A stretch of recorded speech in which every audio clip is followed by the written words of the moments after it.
Hi friends, welcome to my channel. నువ్వు లేక నేను లేను ఫైనల్ పార్ట్. 1000 సబ్స్క్రైబర్స్ రావాలి ఫ్రెండ్స్, అది మీ వల్లే అవుతుంది. Thank you for watching. ఇప్పటికి 10 మంత్స్ మాత్రమే అవుతుంది. ఇంకా 2 మంత్స్ నువ్వు నాతోనే ఉండాలి, అర్థమయ్యిందా? పద, నీ లగేజ్ ప్యాక్ చేసుకొని అని నేను రాను నీతో. అలా అంటే ఎలా మహా? అగ్రిమెంట్ ప్రకారం నువ్వు నాతో రావాలి కదా. పదమ్మ పద అని మహాని తీసుకొని ఇంటికి వస్తాడు అయాన్స్.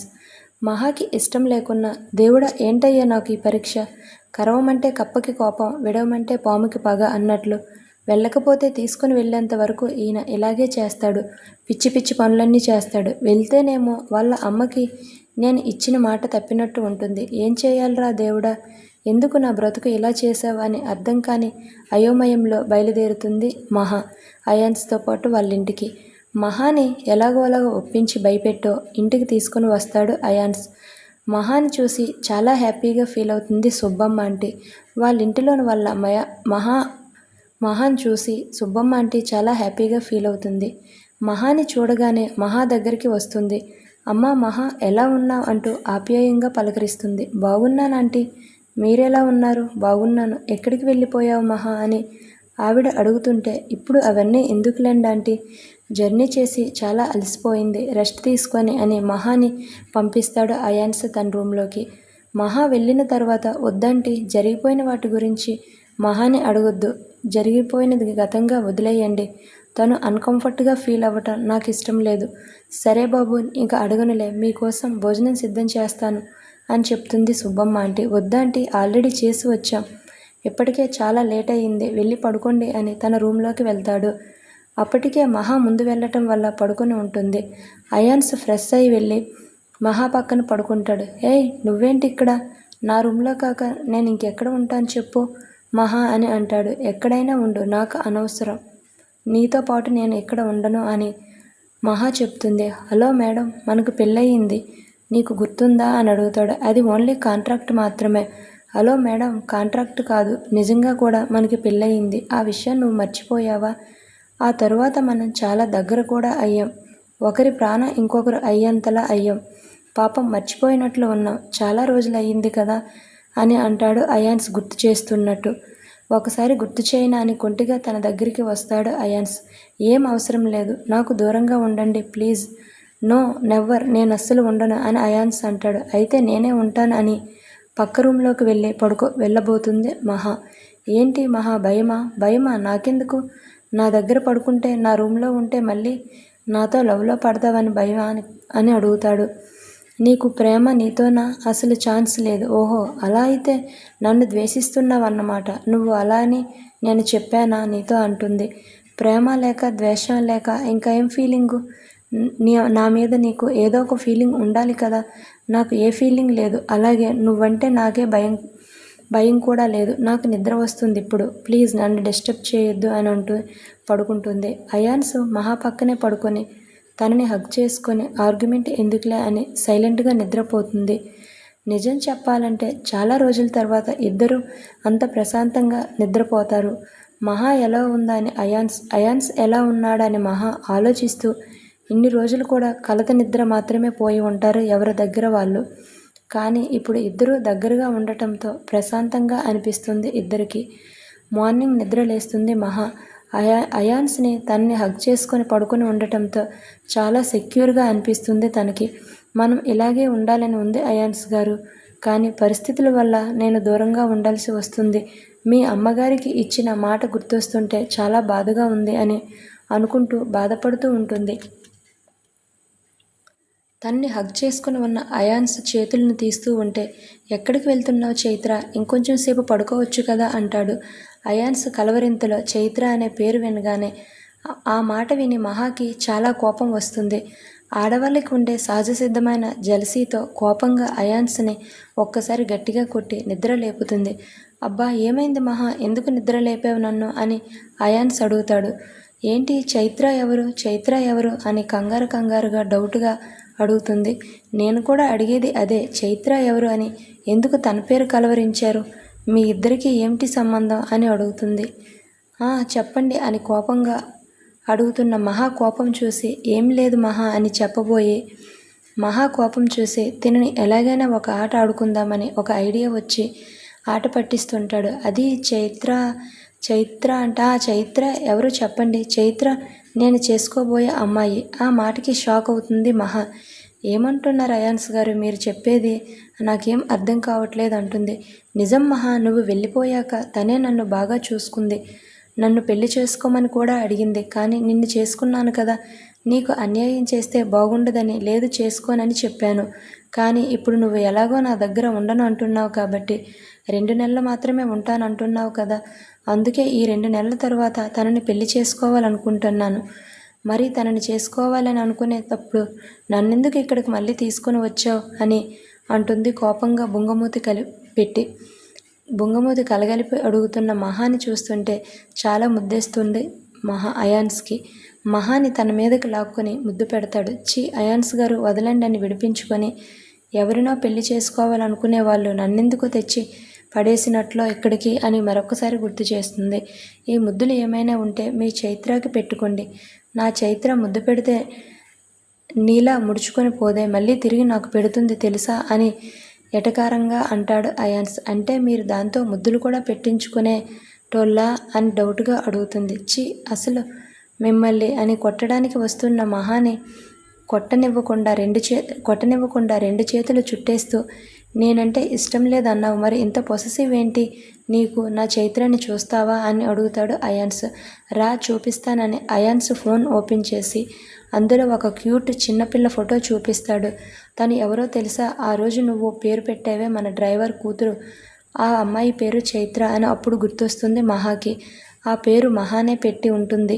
నువ్వు లేనప్పుడు ఒంటరితనంతో బాధపడుతున్న నాకు ఆ పాపనే ఊరట అయ్యింది. తను రోజూ వచ్చి నాతో పాటు చిన్ని చేతులు ఆవు అని పలికే చిన్న చిన్న ముద్దు పలుకులు చూస్తూ అందులో నిన్ను వెతుక్కునేవాడిని మహా అని చెబుతున్న అయాన్స్ ప్రేమకి ఏం మాట్లాడాలో అర్థం కాక అతన్ని గట్టిగా హగ్ చేసుకుంటుంది మహాతో రోజు ఏదో ఒక చిలిపి తగాదా పెట్టుకుంటూ 2 నెలల సమయం గడిపేస్తాడు ఇలాగే అయాన్స్. ఏంటి 2 months నుండి చూస్తున్నాను, కనీసం ఆఫీస్కి వెళ్లకుండా నాతోనే ఉంటున్నావు. నిన్ను వదిలి అస్సలు క్షణం కూడా ఉండాలని లేదు మహా, అందుకే ఆఫీస్ కూడా సెలవు పెట్టేశాను అంటాడు. రేపు వెళ్ళిపోతే మళ్ళీ నీకు కష్టం అవుతుంది అయాన్స్, అందుకే నాకు దూరంగా ఉండండి, ఇప్పుడే కొంచెం అలవాటు చేసుకోండి అని అంటుంది. మహా మాటలకు అయాన్స్కి కూడా చాలా కోపం వస్తుంది. అలా ఎలా మాట్లాడగలుగుతున్నావు మహా? నేను లేకుండా నువ్వు అసలు ఉండగలవా చెప్పు అని అయాన్స్ అడుగుతాడు. నేను నీ దగ్గర ఉంటే నీ కళ్ళల్లో నా మీద కనిపించే ప్రేమ అబద్ధమని చెప్పకు మహా, చాలా బాధగా ఉంది. అసలు నీ ప్రాబ్లం ఏంటి మహా? ఎందుకు ఇలా మాట్లాడుతున్నావు పదే సార్లు అని అంటుంది. రేపటితో మన అగ్రిమెంట్ పూర్తవుతుంది అయాన్స్, నేను వెళ్ళిపోవాలి ఇక్కడ నుంచి అని మరొకసారి గుర్తు చేస్తుంది. ఎక్కడికి? నీకు దూరంగా. నిజంగా నాకు దూరం వెళ్ళాలని డిసైడ్ అయ్యావా మహా అని అడుగుతాడు. అవును. సరే నీ ఇష్టం వచ్చినట్లు వెళ్ళు, కానీ చివరిసారిగా ఈరోజు అంతా నాతో ఉంటావా ప్లీజ్ అని అయాన్స్ అడిగేసరికి కాదనలేకపోతుంది మహా. నిజం చెప్పాలంటే మహాకి కూడా వెళ్ళాలని లేదు తనకి అక్కడ నుంచి దూరంగా. అయాన్స్ రెడీ అవ్వమని చెబితే రెడీ అవుతుంది. ఆ రోజంతా మహా అయాన్స్ ఎక్కడెక్కడికో తిరిగారో హ్యాపీగా ఆ ప్లేస్లన్నింటినీ తీసుకుని వెళ్తాడు. ఇద్దరికీ అక్కడ సంతోషంగా గడిపిన క్షణాలు గుర్తొచ్చి పాస్ట్ లైఫ్ అంతా గుర్తొచ్చి బాధపడుతూ ఉంటారు. అలా వెళ్తున్న వాళ్ళకి ఒకసారి మహా అడిగిందని అర్ధరాత్రి బయటకు తీసుకుని వస్తాడు అయాన్స్. ఒక ఐస్ క్రీమ్ బండి అతను ఆ రోజు అతనికి ఏం వ్యాపారం జరగక బాధగా ఇంటికి వెళ్తూ ఉంటే మహాకి పాపం అనిపించి ఆ ఐస్ క్రీమ్స్ మొత్తం తానే తీసుకొని అక్కడ ప్లాట్ఫామ్ మీద పడుకుని ఉన్న అందరికీ పంచడం గుర్తొస్తుంది. అతను వీళ్ళిద్దరూ చూసి అతనికి సహాయం చేశాడు అనే ఆనందంలో వాళ్ళతో ఒక ఫోటో తీసుకొని తన ఐస్ క్రీమ్ బండికి పెడతాడు బెస్ట్ కప్పులు అని. ఇప్పుడు మళ్ళీ అతన్ని చూడగానే ఆ విషయం అంతా గుర్తొస్తుంది ఇద్దరికి. అలాగే ఆఫీస్కి కూడా తీసుకుని వెళ్తాడు. అక్కడ అందరూ మహాని చూసి గుర్తుపట్టి, మహా ఎక్కడికి వెళ్ళిపోయావు ఇన్ని రోజులు అని ఒక్కసారి ప్రశ్నల మీద ప్రశ్నలు అడుగుతూ ఉంటారు.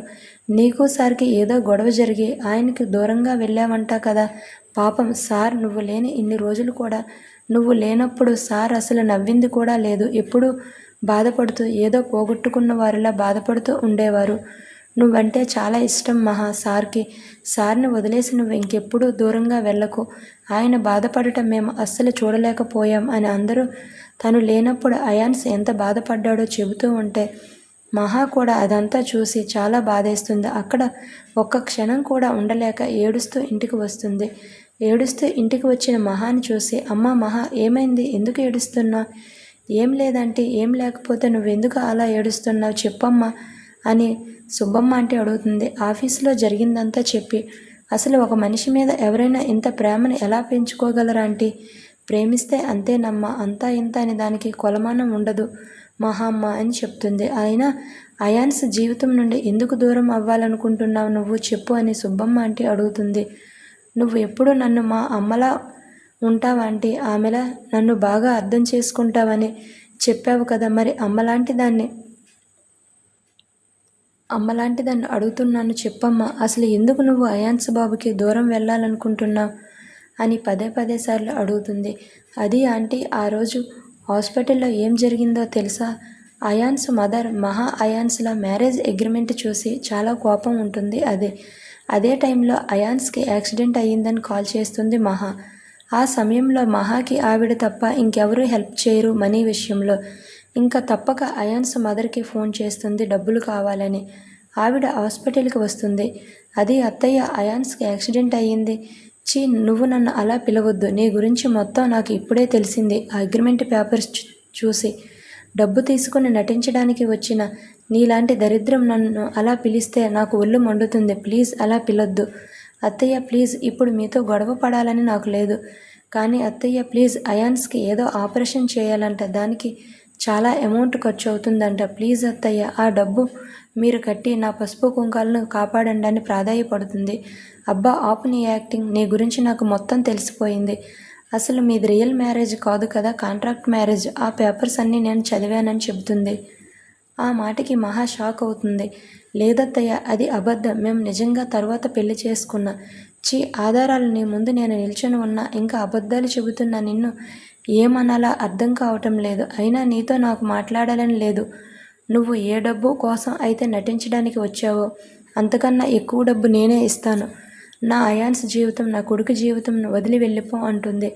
అత్తయ్య ప్లీజ్, నేను ఆయనని నిజంగా ప్రేమిస్తున్నాను, మమ్మల్ని విడదీయొద్దు అత్తయ్య అని తన కాలు పట్టుకుంటుంది. అప్పటికే కోపంలో ఆవిడ మహా తన మాటలు వినటం లేదని, అయితే ఇప్పుడు వాడు చస్తాడు, వాడితో పాటు నువ్వు కూడా చచ్చిపో అని కోపంగా అంటుంది.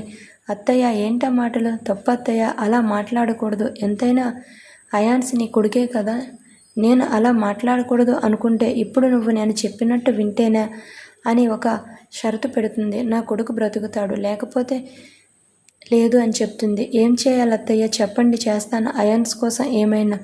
నువ్వు నా కొడుకుకి దూరంగా వెళ్ళిపో ఎక్కడికైనా, ఇంకెప్పుడు వాడి జీవితంలోకి రాకూడదు. అలా అయితేనే ఈ నిమిషమే ఆపరేషన్కి కావలసిన డబ్బులు కట్టి నా కొడుకును బ్రతికించుకుని వాడిని నాకు తగినట్లు మార్చుకుంటానని చెబుతుంది. లేకపోతే నా కొడుకు లేదు అనుకుంటాను. వద్దు, అలా మాట్లాడొద్దు అత్తయ్య, ఆయన ఎప్పుడూ సంతోషంగా ఉండాలి, నిండు నూరేళ్ళు ఆయుర ఆరోగ్యాలతో ఉండాలి. దానికోసమే నేను ఏమైనా చేస్తాను. ఇంకెప్పుడు నా కొడుకు జీవితంలోకి రానని నా కొడుకు మీద ఒట్టేసి చెప్పి ఇంకా అతని జీవితంలో నుండి వెళ్ళిపో అని ఆజ్ఞాపిస్తుంది అయాన్స్ మదర్. మహా తన మనసు చంపుకొని ఇష్టం లేకపోయినా అయాన్స్ బాగుంటే చాలనుకుని అక్కడ నుండి వెళ్ళిపోతుంది. ఎక్కడికి వెళ్ళాలో అర్థం కాక వెళ్తున్న మహాకి వరుణ్ కనిపిస్తాడు. వరుణ్, నువ్వేంటి ఇక్కడ, అమెరికా వెళ్ళావు కదా నువ్వు అని అంటుంది. వెళ్ళాను మహా, కానీ అక్కడ ఉండలేకపోయాను. అది కూడా మా మదర్ హెల్త్ కొంచెం బాగోలేక, అందుకే చూసుకోవడానికి వచ్చేసాను. అయినా ఎంత సంపాదిస్తే ఏంటి, ఎక్కడో దూరాన్న ఉండి కన్నవాళ్ళకి పుట్టిన వాళ్ళకి దూరంగా ఉంటే ఆ లైఫ్ని తలుచుకోలేకపోతున్నాను. మన వాళ్ళని దగ్గరుండి చూసుకోలేకపోతే ఆ రూపాయికి విలువ లేదంటూ. అవును, నువ్వేంటి ఇంత అర్ధరాత్రి నడి రోడ్లో అని జరిగింది. మహా జరిగిందంతా వరుణ్కి చెబుతుంది. దాంతో అతనికి మహాపై జాలేసి అతను తనకి కొన్నాళ్ళు షెల్టర్ ఇస్తాడు. అది ఆంటీ జరిగింది. ఇప్పుడు నన్ను ఏం చేయమంటారు చెప్పండి.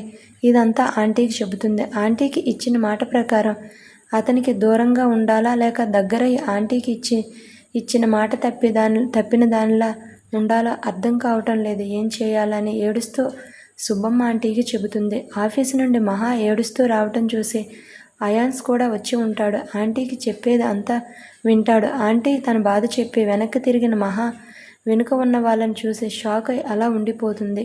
వెనుక అయాన్స్ మదర్ ఉంటారు. అయాన్స్ మదర్ని చూసి షాక్ అవుతుంది మహా. అది అత్త కాదు కాదు మేడం, అది మేడం, నేను ఇక్కడికి కావాలని రాలేదు, నేను రాననే చెప్పాను, కానీ అయాన్స్ గారు వినకుండా తీసుకొని వచ్చారు. నేను ఎక్కువ రోజులు ఇక్కడ ఉండను మేడం, నేను అయాన్స్కి దూరంగానే వెళ్ళిపోతాను అని అంటుంది. భయంగా చెబుతున్న మహా మాటలకి చాలా బాధేస్తుంది అయాన్స్ మదర్కి. సారీ మహాలక్ష్మి, నన్ను క్షమించు. అయ్యో మీరేంటి మేడం నన్ను క్షమించమని అడుగుతున్నారు?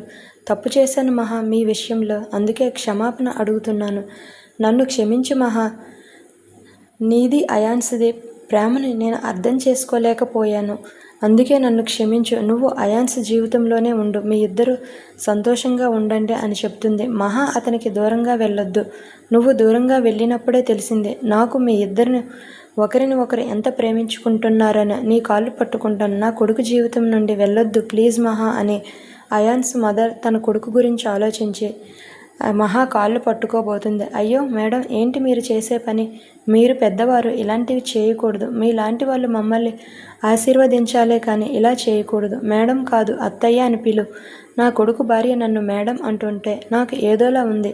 ప్లీజ్ అలా నన్ను దూరం పెట్టి మాట్లాడొద్దు అంటుంది. సరే అలాగే అత్తయ్య అంటుంది. ఆవిడ వాళ్ళ రిలేషన్ని ఒప్పుకునేసరికి చాలా హ్యాపీగా ఫీల్ అవుతుంది మహా. అప్పుడు అయాన్స్కి జరిగిందంతా చెప్తుంది. ఇన్ని రోజులు అయాన్స్ని దూరంగా ఉంచినందుకు అతనికి ఒక మంచి సర్ప్రైజ్ ఇవ్వాలనుకుంటుంది. ఆంటీకి చెప్పి ఇల్లంతా డెకరేషన్ చేపిస్తుంది. అయాన్స్ సాయంత్రం ఇంటికి వచ్చి ఇల్లంతా కలకల్లాడుతూ ఉండటం చూసి, అలాగే మహా ఇంతకు ముందులా సంతోషంగా ఉండటం చూసి చాలా హ్యాపీగా ఫీల్ అవుతాడు. వచ్చారా ఇంట్లోకి, రండి రండి అని అయాన్స్ని హ్యాపీగా ఆహ్వానం చేస్తుంది. గుమ్మం వరకు వచ్చింది ఇంట్లోకి రావడానికి. అయినా ఏంటి ఇల్లంతా ఇలా అలంకరించావు? ఓ మర్చిపోయాను, రేపు వెళ్ళిపోతున్నావు కదా, అందుకోసం రెడీ చేసావా అని. ఆఖరి రోజు ఇంట్లో ఇలా ఉండాలని. ఆ మాటకి చాలా బాధేస్తుంది మహాకి. మహాకి ఏం చెప్పాలో కూడా తెలియక, అయినా నేను ఎందుకు వెళ్తాను ఇంట్లో నుండి, ఇది నా ఇల్లు. ఇంతకుముందు వెళ్ళిన వాళ్ళు ఎవరో? అయాన్స్ బాబు ఏంటా మాటలు అంటూ వస్తుంది ఆంటీ. మీరు ఉండండి ఆంటీ, నేను చెప్పింది నిజమేగా. అప్పుడంటే ఏదో తెలియక అత్తయ్య గారు వెళ్ళిపో అంటే వెళ్ళిపోయాను, అంతేగాని నువ్వంటే ప్రేమ లేక కాదు. అప్పుడు మీ అత్తయ్య చెబితే వెళ్ళావు కదా, ఇప్పుడు నేను కూడా చెబుతున్నాను వెళ్ళిపో ఏం అని అంటుంది. ఏం వద్దు నువ్వు. బాబు ఏంటి మీరు అనేది? అవునాంటీ, నిజమే నేను చెబుతున్నది. ఎవరో వెళ్ళిపోమంటే వెళ్ళిపోయా ఈవిడ లాంటి వాళ్ళతో నేను ఇంకా లైఫ్లో ఉండటం కూడా వేస్ట్ ఆంటీ. కొన్నాళ్ళు నాతో ఉంటుంది, మళ్ళీ ఎవరో ఒకరు ఏదో అన్నారని మళ్ళీ బాధపడి వెళ్ళిపోతుంది. ఈవిడ గారిని ఎత్తుకోవటానికే సరిపోతుంది నా జీవితం అంతా అని ఎటకారంగా అంటాడు. అందుకే నేను ఒకటి ఫిక్స్ అయ్యాను, తనని వదిలేసి ఒక మంచి అమ్మాయిని చూసి పెళ్లి చేసుకోవాలని అయాన్స్ అంటాడు. ఆ మాటకి చాలా కోపం వస్తుంది మహా. ఏంటి ఊరుకుంటుంటే ఎక్కువ చేస్తున్నా? నువ్వు ఇంకొకరిని పెళ్లి చేసుకుంటుంటే నేను చూస్తూ ఉంటాననుకున్నావా అని అడుగుతుంది.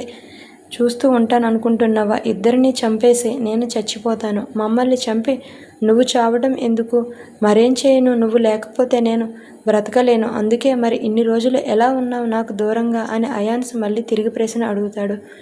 నీకు దూరంగా ఉన్నాను కానీ నీ ప్రేమకి కాదు కదా. ఒక్క క్షణం కూడా నిన్ను రోజు తలుచుకోకుండా లేను తెలుసా? అంత ప్రేమ ఉన్నదానివి ఎందుకు వెళ్ళావు నాకు దూరంగా? అత్తయ్య ఆ రోజు నీ ఆరోగ్యం బాగుండాలని నా ఒట్టే వేశారు అని ఇన్ని రోజులు నీకు దూరంగా ఉన్నాను, కానీ నువ్వంటే చాలా ఇష్టం అని నాకు అని చెబుతుంది. ఐ లవ్ యూ అని అయాన్స్ని హగ్ చేసుకుంటుంది. I love you so much రా. ఇంకెప్పుడు నీకు దూరంగా వెళ్ళను. నన్ను ఒక్కసారి క్షమించి అయాన్స్, ఇంకెప్పుడు నిన్ను బాధ పెట్టనని చెబుతుంది. Love you. సారీ రా అని చెబితే సరిపోతుందా? నేను ఎంత బాధపడ్డానో తెలుసా ఇన్ని రోజులు. అసలు నువ్వు లేకపోతే నేను ఉండలేనని తెలిసి కూడా నువ్వు నన్ను వదిలేసి ఎలా వెళ్ళావు మహా? నువ్వు లేని ఆ ప్రాణాన్ని నేనేం చేసుకోను అని మహా బాధపడుతూ అంటాడు. మనకు నచ్చిన వాళ్ళ దూరం అయితే ఆ ఒంటరితనం ఎంత నరకంగా ఉంటుందో తెలుసా అంటూ బాధపడుతున్న అయాన్స్ని ఎలా ఓదార్చాలో అర్థం కాక మహాకి ఎన్నో రోజుల తర్వాత నువ్వు కనిపించావని హ్యాపీగా నీ దగ్గరికి వస్తే ఏమన్నావు? వెళ్ళిపో అంటావా? ఆ మాట విన్నప్పుడు నేను ఎంత బాధపడ్డానో తెలుసా అని అంటాడు అయాన్స్.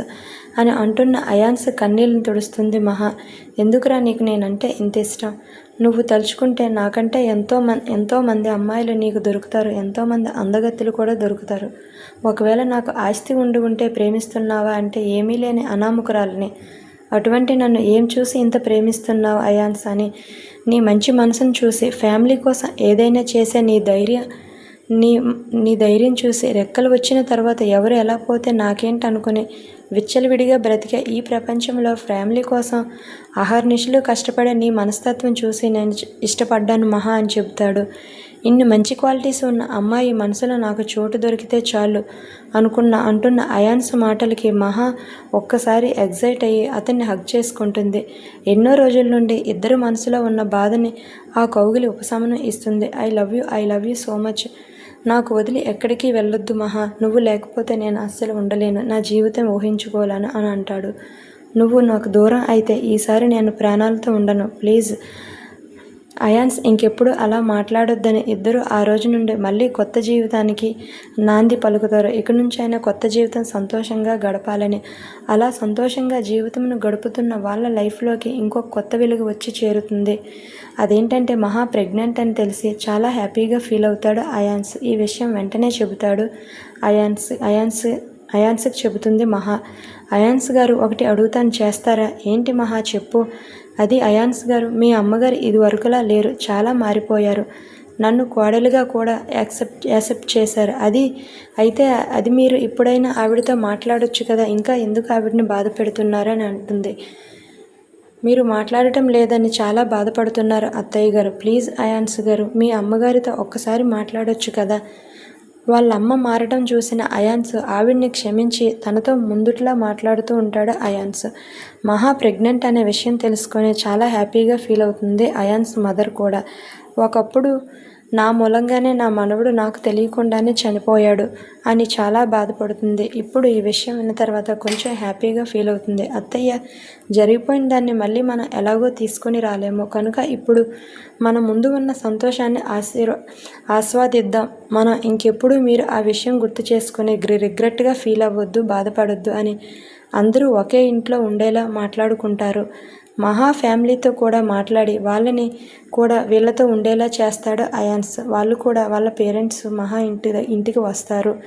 అందరూ ఒకే ఇంట్లో సంతోషంగా ఉంటూ ఉంటారు. ఆఫ్టర్ 9 months మహా పెయిన్స్తో అల్లాడుతూ ఉంటుంది. మహా బాధను చూసి అయాన్స్కి చాలా బాధేస్తుంది. తర్వాత కొన్ని గంటల తర్వాత డెలివరీ అయ్యి 2 పిల్లలతో బయటకు వస్తుంది. డాక్టర్, ఇదిగోండి సార్ మీ పిల్లలు అని ఇద్దరిని చేతిలో పెడతారు డాక్టర్స్. అయాన్స్కి మాత్రం 2 పిల్లలను చూసి ఒక్కసారి షాక్ అవుతాడు. అయాన్స్ మాత్రమే కాదు, ఇంట్లో వాళ్ళు అందరూ షాక్ అవుతారు. అదేంటి ట్విన్స్ అనే విషయం కూడా నాకు చెప్పలేదు అనుకుని. ఎందుకంటే వాళ్ళకి ట్విన్స్ అని డాక్టర్ ఎప్పుడు చెప్పి ఉండరు. అందుకే 2 బిడ్డలను ఒకేసారి చూసేసరికి నిజంగా షాక్ అవుతారు.